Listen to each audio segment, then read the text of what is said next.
more users you have of the product, the more valuable that product is to all the users, right? So if you're the only person on Twitter, it's not very interesting. But if there's 10 people on Twitter and you know them, then it's starting to get interesting. You get their updates. But if there's millions of people on Twitter, then there's a lot of value. And so Elon had to spend $45 billion to buy it because he can't replicate it. It can't be replicated. In this Venture Trailblazer series, we try to feature people that have been pioneers, innovators in the space. Hence the point, Venture Trailblazers. And today, talk about Trailblazers. Let me introduce everybody to James Currier. James Currier is the founding partner of NFX. It's a venture capital firm with over $450 million under management. James himself is a just amazing serial entrepreneur, has started 5 companies. He's also angel invested in a whole bunch of groundbreaking companies such as DoorDash, Lyft, Patreon. I mean, the list goes on and on. He's also helped 10 companies achieve more than 10 million users. And we're going to talk a lot about networks, network effects, and things like that with James, because that's an area that he's an expert in. And I'm super looking forward to the conversation. So everybody, please welcome James to the stage. And James, if you can also maybe sort of introduce yourself to the audience, we would also really, really appreciate it.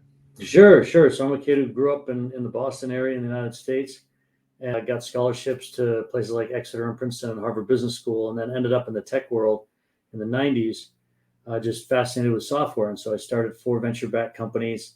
The first one was called Tickle. It was one of the first A/B testing, viral, user-generated content companies. And then we did a gaming company, and then we did a growth analytics software business, and then we did an enterprise healthcare software business, all of which did well. And so then we did 50 angel investments. And then in 2015, started an accelerator. We invested in 80 companies over 2.5 years in that format, and then flipped over NFX to becoming a venture firm in 2017, where we raised $150 million fund, and then a 325, and then a 450, and now another 325 we haven't announced yet. So we got about 1.6 billion under management now, and we've made about 190 investments with the venture capital group. And so, yeah, I've got 4 kids and live in Palo Alto. Amazing. So can you maybe tell us a little bit more about NFX, and if you can sort of go into network effects as well as part of that narrative, that would also be really good to kind of sort of. Sure. So NFX stands for network effects. And we became fascinated with network effects in 2004 when we had a company that did not have network effects that sold to a company with network effects. And our company had much better technology and much better people, but they were worth a lot more than we were. And we realized it was because they had grabbed a network effect. And so we became students at that moment of what these things were. And by sort of 2010 or 11, we probably knew more about it than anybody else in the world. And so we decided to call our accelerator and our venture fund NFX, because those were the types of businesses that we were looking for as investors, as angel investors, that we were really excited to invest in. And so, we are a seed fund where we'll put in anywhere from $2 to $3 million to lead a seed round. We meet every week with the founders after that. We're very involved. We don't take salaries. We do this for sport. My co-founders, Pete Flint, who founded Trulia, and my other co-founder, Gigi Levy-Weiss, who's in Israel, who founded Playtika and was the CEO of 888. And the 3 of us together have built and sold over 10 companies that were worth over $10 billion cumulatively. So, which was twice as much as Andreessen and Horowitz when they started that firm. So we have a lot of operation experience, and we're doing this for sport. We're doing this to create a legacy firm, and instead of investing at the A and the B with a multi-billion-dollar fund, we're investing at the seed with sort of a $300 to $400 million funds. And we've got a team of 45 people. We do a lot of support. We help the founders with PR and with recruiting and with fundraising and all the things, deck design, all the things that the early stage founders need to clear off the deck so that they can focus on product and customers. And we got offices in Israel, Palo Alto, and San Francisco. Incredible. So why are network effects so important? So if you want to create a company of value, both for the world and for yourself, and for your investors, you need to have defensibility. And in a digital age, there's only a few defensibilities. And that's brand, scale, network effects, and embedding, what we call embedding. And network effects is the greatest of these four, because they're available to startups, and because once they get going, it's very hard to beat you. And so you have defensibility because of those two things. So embedding is something like Oracle, where they embed their software into your enterprise. And if you try to rip them out, it would be very, very painful. So they can just charge you 20% more next year, 25% more next year. You can't do anything about it. That defensibility is available to startups. But scale and branding aren't really. So we focus on those two types of defensibilities when looking at companies. And we encourage our founders to develop more embedding, develop more network effects. And on nfx.com, we've actually published the network effects manual, showing you the 17 different network effects that are out there that you can use. They're sort of like colors like you might use to paint a painting. And you can use the different colors to reinforce each other as you build your product and as you build your business. And once you get a network effect or two or three reinforcing, it's very hard for someone to beat you, and you end up taking 60% of the market or more. And that's what creates really defensible and valuable businesses. And if you think about any company you might admire that you think has created a tremendous amount of value, whether it's Amazon, or whether it's Facebook, or whether it's Twitter or Google, or Intuit, they all have network effects. And we didn't realize that in 2004, but 20 years later we do. And we've actually we have a masterclass on nfx.com. If you go up to the nav bar, you'll see masterclass, and there's a 3-hour video that explains all of this in a very consumable way. And the reason we do that is because we want more founders to come to us with network effects designed into their businesses. In fact, we've looked at all the applications we get for capital, or the companies we look at. And while 70% of all the value created in tech in the last 30 years has come from businesses with network effects at their core, listen to that, it's about 72% of all the value created in tech in the last 30 years has been with companies with network effects at their core. Less than 20% of the business plans have network effects designed in. So by publishing this, we're encouraging founders to come up with businesses that have network effects, because we think it's in your best interest to do that. And then those are companies that we can invest in. Well, speaking of that, when you look at an investment with network effects, what are some things that get you excited? Like, what do you look for in general when you see a company like this? Well, the basic idea of a network effect is that the more users you have of the product, the more valuable that product is to all the users, right? So if you're the only person on Twitter, it's not very interesting. But if there's 10 people on Twitter and you know them, then it's starting to get interesting. You get their updates. But if there's millions of people on Twitter, then there's a lot of value. And so Elon had to spend $45 billion to buy it, because he can't replicate it. It can't be replicated. So many people tried different, I think Facebook even tried Threads to be a Twitter killer. It's gone nowhere.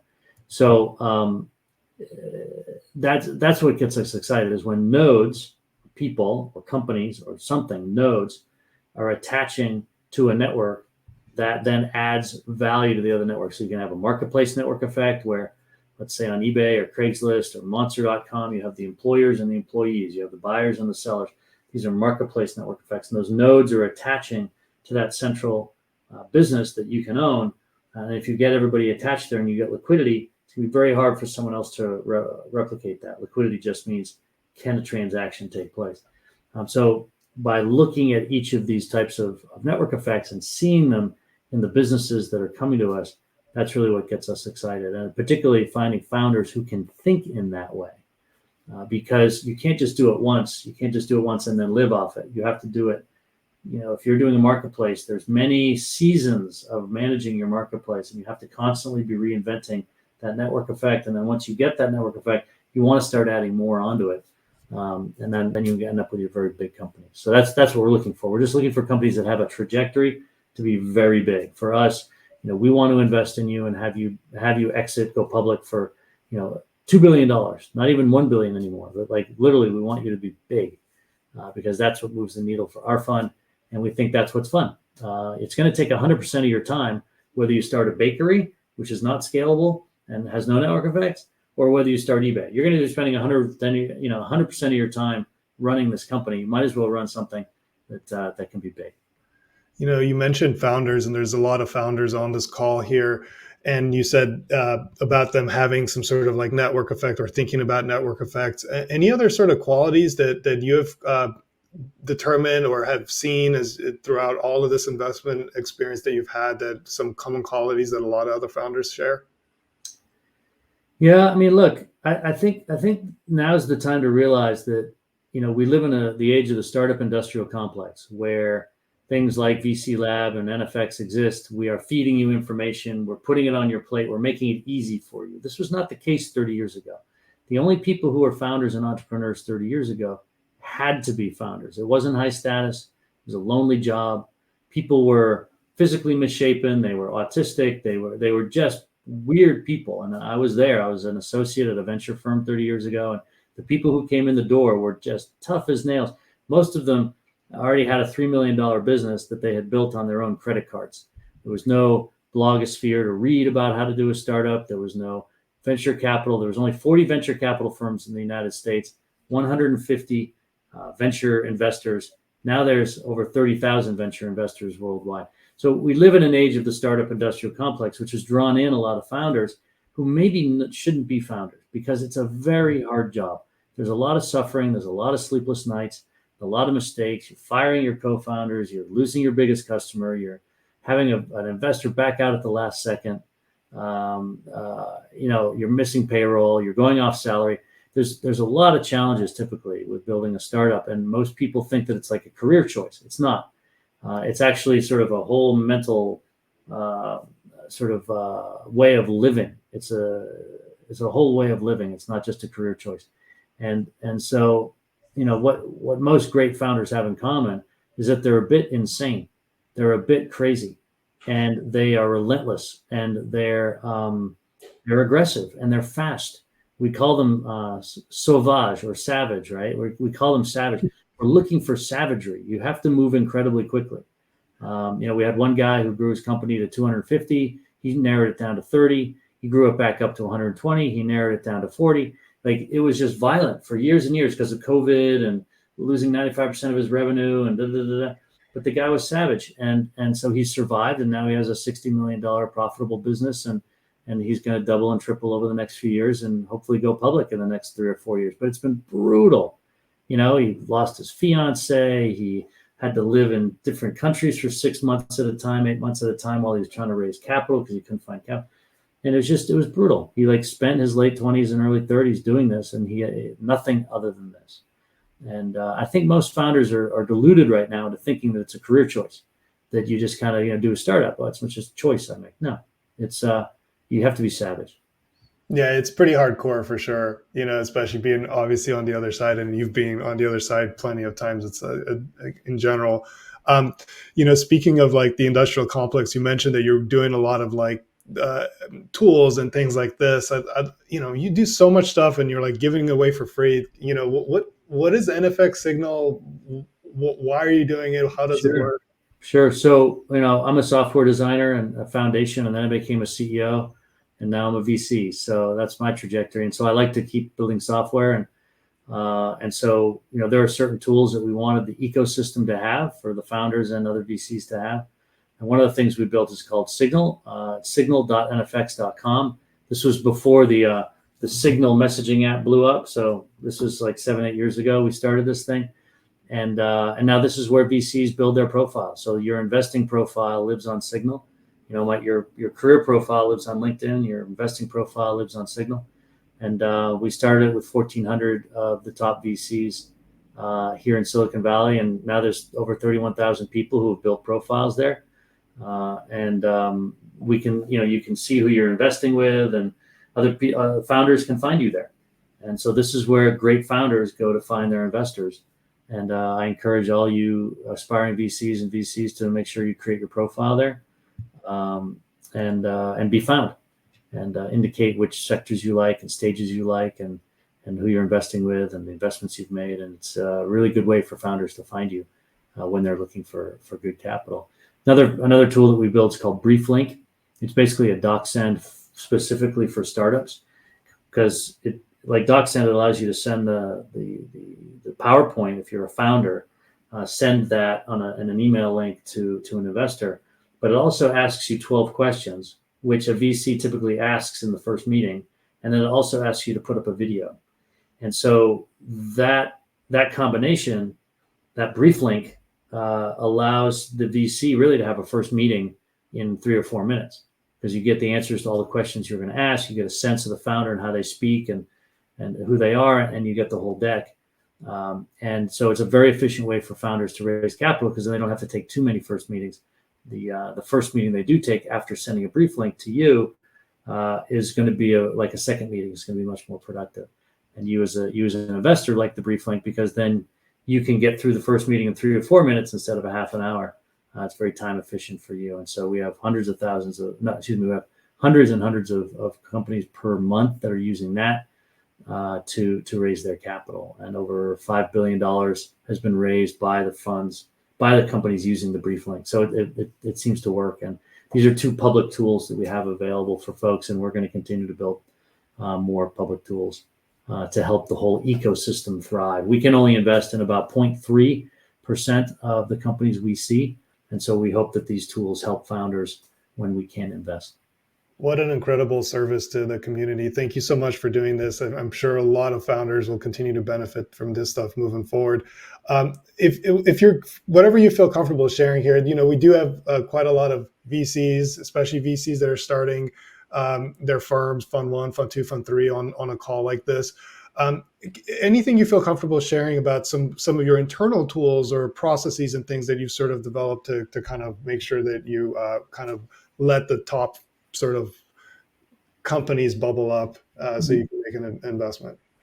Yes. So we look at 8,000 companies a year, and we think in the next 2 years, we'll be looking at about 15,000 companies per year. And in order to do that with 5 partners, the only way to do that is with software. And so we have an internal team of 16 people who are working on data management and working on software development for both our internal and our external tools. We've had that for 7 years. We actually hired our head of product 5 months before we started the firm because we're so committed to building software.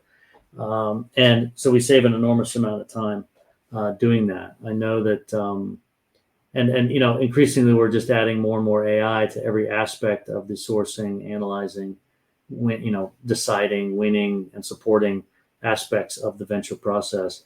And it's a big initiative for us and has been. I know that you guys provide a software suite to everybody with Decile, which I think every VC needs to have really good software to help with all the data management and the process management.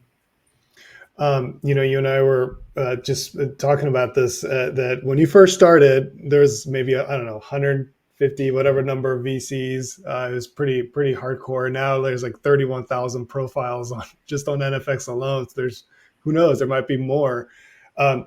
Love to get your views on sort of the arc, right, of how we got here, and where do you think the future is now? That there's this many VCs, the way that the approach that you have to take in sort of sourcing, my guess is probably has to change. I'd love to sort of get your views and insights on this.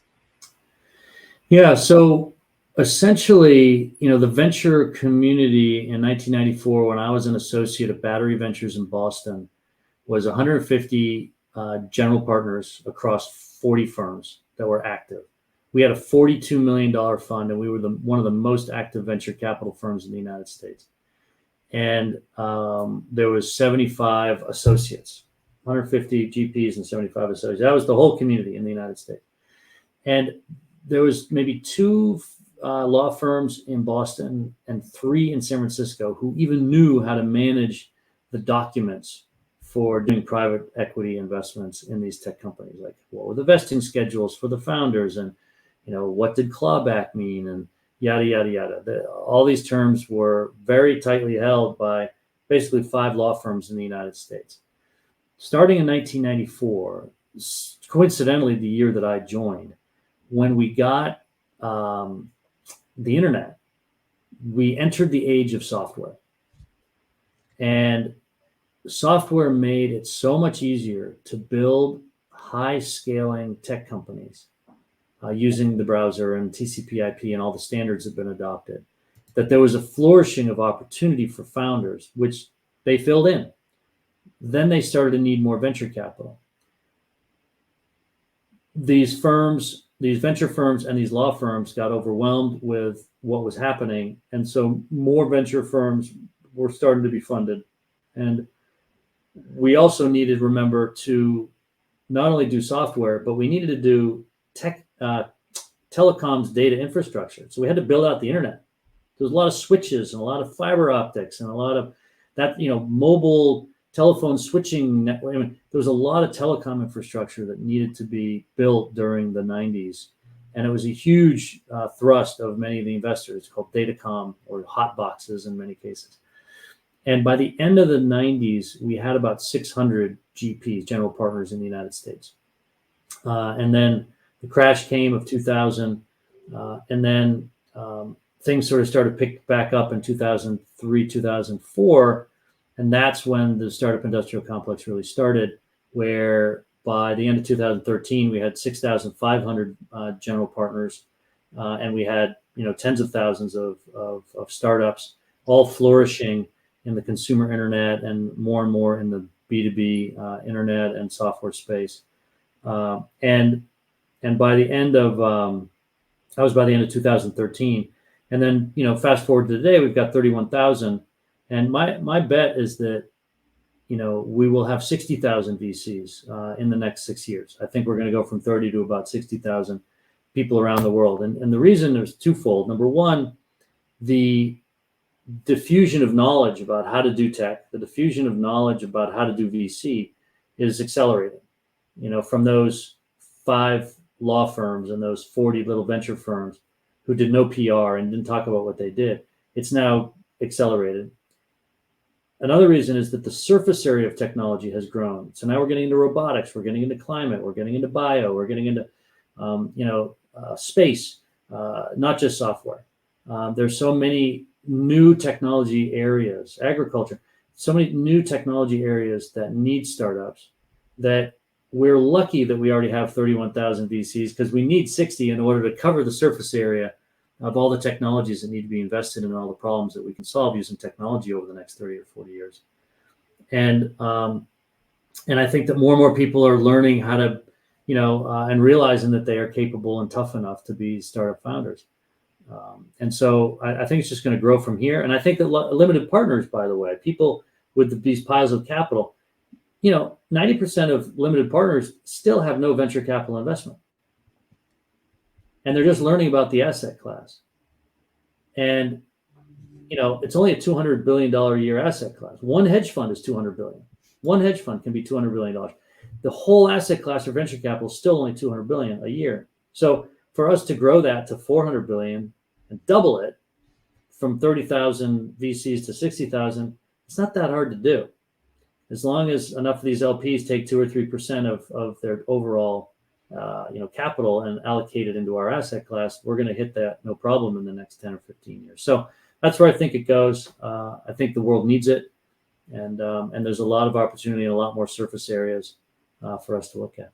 Well, it's going so global too, right, James? I mean, that's right. there's people. Right. That's the last thing to mention is that the diffusion of knowledge has left just Boston and San Francisco, it's going around the world, and so everyone's going to get involved for sure. Everyone, add your questions to the Q&A. We're doing this for you. I do see quite a lot are starting to come in, so I definitely want to start giving some of these questions over to James. Really quick though, for the GPs in the audience, James, that are sort of kind of like getting started right now, how do you think about sourcing, for this sort of next generation of GP? I mean, historically, when you only have so limited amount of like firms, you can kind of sit back a lot of times and just get a bunch of intros and like not have to be as aggressive in sourcing. I don't know, with this kind of volume, it feels like it's going to definitely shift. This is at least my personal view, but I'd love to get your views on it too. Yeah, absolutely. I mean, when I was an associate at Battery, even in 1994, I was smiling and dialing. That was my job. I was 24 years old, and they wanted me on the phones calling up founders. I would read paper-based, newsletters and paper-based magazines and niche little, mobile switch, magazines, and then I'd read the Wall Street Journal and read Forbes. And anytime they mentioned a tech company, I would track them down using 411. I would dial up the operator in Virginia or whatever, and I would track down the company. I would call them up and I would try to talk to them. That was my job. I sat there with a headphone on, sourcing deals for the partners. Even in '94, it was an aggressive type of emotion, to find these companies. And I would enter them into the database, and then I'd get credit for entering them into the database. And we built our own CRM. A guy named Ollie Kern was a partner I worked for, and he designed and built a CRM back in 1990 that the firm used by the time I got there in '94. It was on Microsoft. It was on Apple. Anyway, so yeah, no, I think that's only getting more competitive. It's only getting more competitive to find the deals first, and then approach the founders, and then it's getting more competitive to win the deals, because the founders are going to have a lot of choice between who's investing in them in many cases. And what's interesting is that someone says, well, the best companies always have lots of choice. And I'm like, well, a lot of the companies who have a lot of choice don't end up being the best companies. And a lot of the companies that end up being best didn't have a lot of venture capital choice at the beginning, because the market's really inefficient, because there's still a lot of randomness in what companies end up working and why. And so that inefficiency, that randomness, is actually the place where there's profit to be made for venture firms. And so it's going to continue to be a data game. It's going to be a speed game. It's going to be a branding game. It's going to be an aggressive sourcing game. It's like any business. It's going to get harder. And I think the VC job was, wouldn't call it easy back in the '90s and the 2000s, but it was certainly easier. And going forward, it's more of a blood sport, and it's great because the VCs now have to behave well. And one thing I'll say is that, and this is my opinion, but the further you get from Silicon Valley, the nastier the VCs are, and that's because there's less competition. But there's so much competition in Silicon Valley that everybody here who's still around has had to be pretty founder friendly. And if you're not founder friendly, very quickly the founders find out, and you do not have an option to invest in the good companies anymore. But as you get further away, you have a different mindset. I know in Europe, there's a lot of ideas that investors feel like they own the company, or they can control the company from the board, or that's crazy. I mean, it kills companies, that mindset. And so the Silicon Valley mindset of founder friendly, quick service orientation, I encourage you to adopt that as you want to be successful in venture capital, because if you don't, the founders will find out really quickly. Now we have a thing called the internet, and there's places where people can talk about your behavior. And so the competition, I think, is going to make a better, faster startup industrial complex for everybody. I mean, I can't agree more. When Adeo and I started this whole like VC lab thing, that was one of the problems we were literally trying to solve. We were seeing like angels, right? Like trying to get on boards and do all this stuff, and like all over the world and things like that. It's like we need professional venture capital everywhere. And yes, good behavior is critical, right? And it aligns around the success of the company as well, which is also super important, right? If you're too aggressive with that early, it just makes it much more challenging for the company. Yeah, there's a lot of VCs who are playing business. I call it playing business, and they think that their job is to be tough, and their job is to, talk about spreadsheets and legal stuff. And these startups are barely alive, man. There's no assets to divide up. There's zero sum thinking that we get the further you get from Silicon Valley is toxic. You have to have a mindset of abundance. You have to have a mindset of, no, we're just going to build the pie bigger for everyone. So, you mentioned that mindset. It's don't play business. Don't, even in New York, like it's tough. It's like this mindset of the PE shops is about dividing the pie and who can get the most and who can have the sharpest elbows. Like the PE firms, the guys go to bed. If you're suffering, then they know they did a good job and they sleep well. And that's how they measure their success. It's like a mafia boss. If you suffer, they've done a good job. And that's not how a VC should be. Well, and the results are so binary. Either these companies become wildly successful, or there's just there's no pie. Like, there's no, like, not one or the, like, Yeah, so. and if you get your money back versus nothing, it really doesn't matter to your Yeah, that's fund. like still like a zero in venture math, basically. Yeah, yeah. I hear you. I hear you. There's a question here. This is coming from a founder. You mentioned that right now, like, when you're looking for companies that could potentially go public, become worth billions and billions of dollars. Can you share some of the pros and cons of companies going public? Oh yeah, I mean, you can see companies are going public later and later because the transparency is horrible. I mean, this is one of the reasons why most crypto companies fail, is because they issue a token, and that token is essentially a public voting on their stock, and that transparency is deadly. When you are building something like a startup, it's such an ugly process. So many things are broken, so many things don't work, that you want to be public as late as possible. And the cost of being public in the United States is like 4 million a year, just expenses, 2 to 4 million a year. It's enormous cost. Time suck for the top management, who are your greatest resources. It's a mental switch, changes the mentality. I always say the greatest point of leverage of any startup is the founders, and now the founders are having to think about the public stock all the time. The employees are now thinking about the stock instead of thinking about the customers and the metrics. So yeah, there's enormous cost to being public, and you're seeing fewer and fewer companies choosing to go that path, which is unfortunate. So, but eventually, a lot of these tech companies are going to have to go public, and they're going to have to learn that, and you're going to see a lot of management teams get switched out at that point, because it's not a lot of fun. There's a question about kind of marketplaces and network effects and things like that. Any advice for founders, sort of trying to, which side of they should build when they start think about maybe building like a marketplace business? Should they build a supply versus the demand side?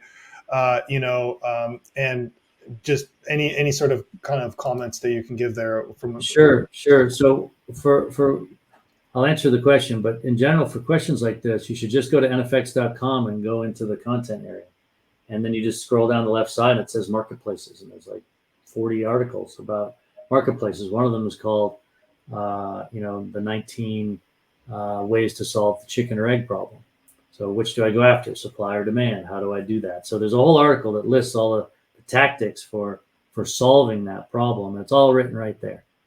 There's videos, there's podcasts, there's all that. It's all right there at nfx.com. NFX.com is the second most trafficked VC website in the world after Andreessen, because of the content on it. It's so deep and it's so good that this stuff gets sent around by everybody, and this is sort of the Bible for people building marketplaces. So I would encourage you to go there. So the answer generally is that you want to go after the harder side. Typically, if you're near business, if you get supply, the buyers just show up, then focus on getting supply. If it's the opposite, if you have demand, people who want to spend money, the supply will just run to give them their supply. Then go after the demand side, and then put them in cold storage of some way with a SaaS product or any of the other ways of solving the chicken or egg problem there. But we've had a lot of founders who come to me, and let's say it's a supply driven market, meaning whoever has the supply, the buyers just show up. And they keep telling me how great they're doing at building up all the demand, all the buyers. And I'm like, guys, I don't care. That's the easy side. I know you're making progress there. Of course you're making progress there. A 12-year-old could make progress there, because that's the easy side. What I want to see you make progress on is the hard side. And that's the difference between a real founder and a person who's just trying to pretend. There's a question in the chat about your views on how network effects apply to industries. First of all, do you think network effects apply to all industries, most industries, or is there like a specific type of industry where these just generally tend to work? No, the network effects are hard to apply to things like space, where you're just building metal things and throwing them into the space. And we have 2 investments in space out of our 180 investments. 2 of them are in space, and those don't have any network effect. And then there are some businesses where you have to have a network effect. So everything in crypto is network effect.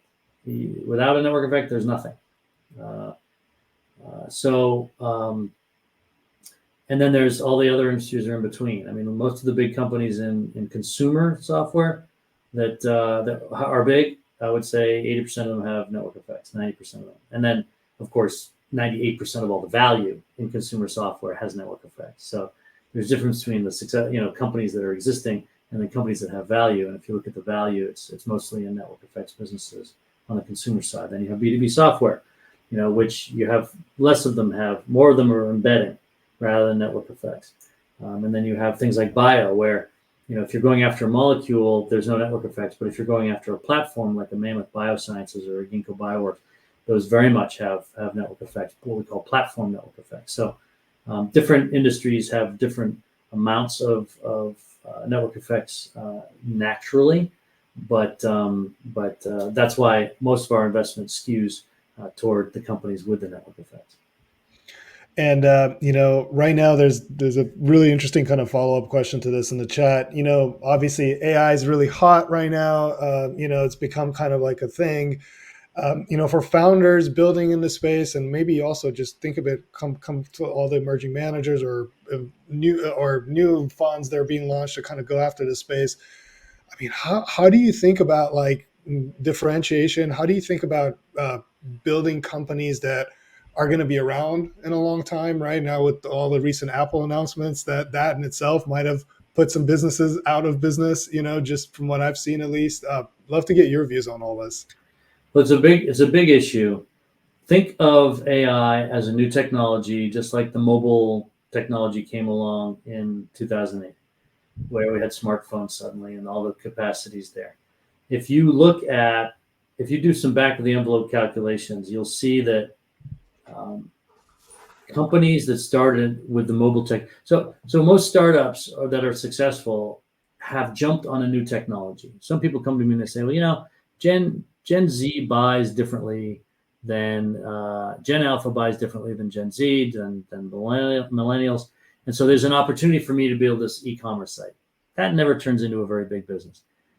Those sorts of thinkings, like, people are getting older, baby boomers are getting older, they need to be serviced. This doesn't produce a big company. What produces a big company is a new technology. And when smartphones come along, we got Uber and we got DoorDash and we got Poshmark and we got a bunch of different companies that end up becoming worth billions and billions based on that technology. However, if you do the calculations, the software incumbents who existed before 2008, they captured about 93% of the value of mobile. And 7% was left for startup founders and VCs like myself. In the AI technology is sweeping through. It's also going to give startups an advantage in the same way that mobile did. The question is, of the billions of value created, what percentage will startups and early stage investors like us capture? And my guess is it's going to be closer to, instead of 7% in the mobile revolution, it's going to be closer to 3 or 4% with the AI revolution. The incumbents have a distribution advantage. The incumbents can adopt AI pretty quickly and are doing so. If you drive down the 101 in Silicon Valley, all the billboards are tech billboards. And now they all say things like AI first Okta, AI first Brex, AI first Oracle, whatever. So now all of the incumbents are becoming AI companies and adopting that as quickly as they can, certainly in their marketing and slower in their actual technology, but they're doing it. They're aware of it. They're not asleep at the wheel. You can't just sneak up on them. So we do have incumbents with a big advantage, but you do have to think outside the box. Now, we also have a problem, which is that a lot of founders come up with the same ideas. So about a year and a half ago, about 5 years ago, we started a AI spreadsheet looking at all the AI competitors because we were investing in AI and companies doing stuff. But when the whole thing sort of became public that AI was finally happening in a big way, we published a bunch of articles, including one where we published a market map, because we were having all these conversations with founders who said, hey, James, I've started this company. We did 0 revenue last month. This month we're doing 20,000. Next month we're doing 40. We're growing really fast. You need to invest. And I would say to them, I've talked to 20 companies in the last 3 weeks doing the exact same thing. And you're all growing that fast. I can't invest in any of you because it's not clear who's gonna break out. So they didn't believe me. They were mad at me for saying that. They're like, I don't see anyone in the market. I don't hear about anybody. You're crazy. I'm not crazy. So we just published our spreadsheet with all these tabs, and then they could see, yeah, there are 20 competitors. Yeah, there are 60 competitors. Yeah, there are 120 competitors in this exact space. They're all doing very close to the same thing. And so there's been a lot of groupthink in the startup industrial complex about what a good AI company would be. And I just encourage you all to look at that spreadsheet. I encourage you all to realize that everyone's having the same ideas and to think differently, because the incumbents are going to take a huge chunk of it, and then the startup founders are all having the same ideas, and therefore it's going to be very impossible for you to break out. And so you have to think something completely different using AI that no one would think of, and make it work in order to have it happen. And there will be founders who do that, and there will be multi-billion-dollar companies built. But you have to be more outside of the box than you think. Fascinating. And that's like really good advice for all the emerging managers on the call too, as well, right? Like you got to also think really hard about this and make sure that this in fact is something that could be sustainable and become an enduring company that could potentially go public at some point, right? And so both go hand in hand. Speaking of trends and things like that, James, are there any trends that you're particularly excited about right now as we sort of kind of scale out beyond AI and other things like this? No, I mean, I think that we are doing 25% in tech bio, so software-driven biology. We are doing 25% in Israel. We continue to believe in that ecosystem. We are almost everything we touch has some form of AI. I think it's sort of irresponsible to build a tech product without AI today. We focus in on gaming and fintech and marketplaces and on property tech, and then on gaming and crypto, and along with bio. So those are we are very much a best ideas firm. We don't, we each have expertise in our technology verticals, and we have sort of U.S. 55%, Israel 25%. And then sort of 7 to 10% in Europe, 7 to 10% in LATAM. Those are the geographies we're in. Those are the sectors we're in. But we focus very much on seed. So all of our investments are sort of seed. Our average check size about 2.8 million. Average ownership about 18.25%. So that's what we're focused on.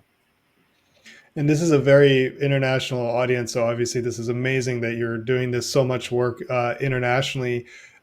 Obviously, like the US is still a kind of a big part, which makes sense because it is a great ecosystem. But how do you sort of think about these other markets that you mentioned? You mentioned Europe and other things. And how do you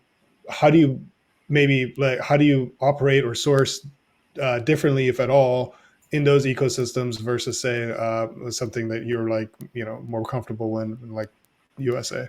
So the sourcing is the same. It's through relationships, and it's through market maps that we do. When we're investigating certain areas, we'll end up discovering a company in London or a company in Berlin or a company in Buenos Aires, and then we'll reach out to them and chat with them and see how they're thinking about what they're doing.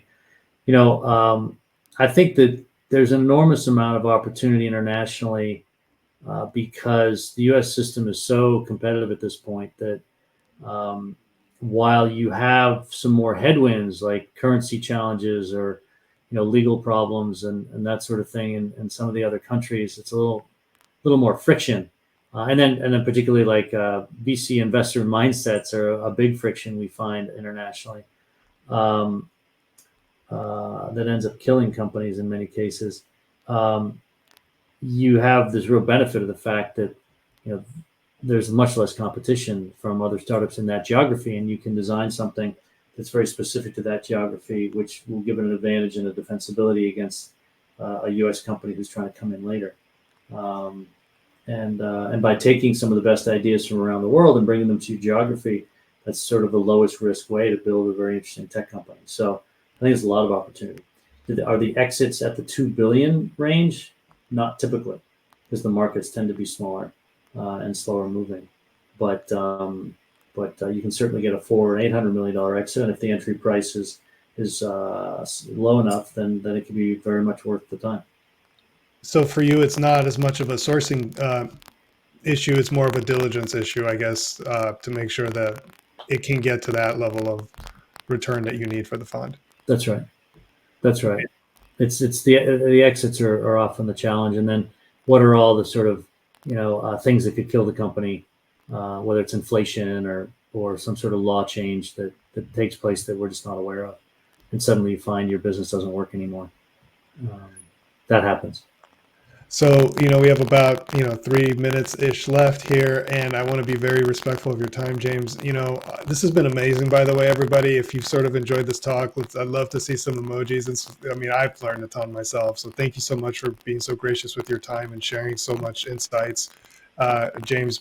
Any final words of advice for the entrepreneurs on this call that are starting? Let's assume they're all sort of in the sort of pre-seed, maybe seed stage. They're international, global. They're building. They want to they're hardcore. Hopefully, any sort of advice for them as they're kind of building out their companies, and what are some things that they should be thinking about? Yeah, I mean, like I said, you need to really steel yourself. This is not easy.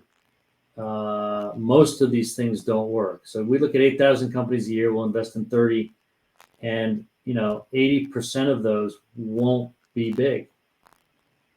That's a very small number of successful companies.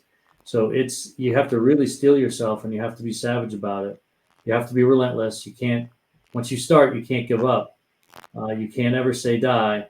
The reason that all 5 of my startups have worked is because I always have redundancies.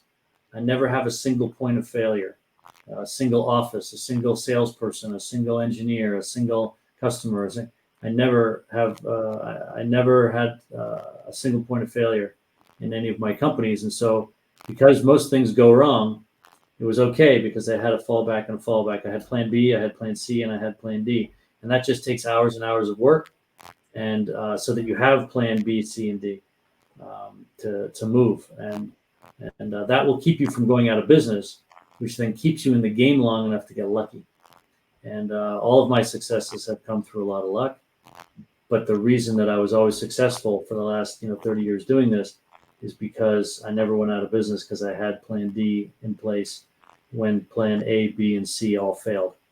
And then I got lucky eventually. So that's how I would think about it. Look, the other thing is, take the Landmark Forum, take the Hoffman Institute, take whatever psychological seminar, get a psychology coach. It's worth the money. These startups are, I tell people there's no corporate transformation without personal transformation. They are a journey for you. They are vehicles for your own growth and transformation. It's not about earning money. The people who think it's about earning money will be very disappointed. You have to focus on yourself and on your own personal development and your communication with your co-founders, your communication with your board, communication with your employees, to lead them, to create a context for them to build their LinkedIn, to build their career, to have, good relationships with people and feel like their lives are productive and meaningful. And that's your job, and all the weight's on your shoulders. But that's the job you're asking for. And so if you're not up for it, go work at a post-Series B startup. But if you're up for it, steel yourself and make it happen.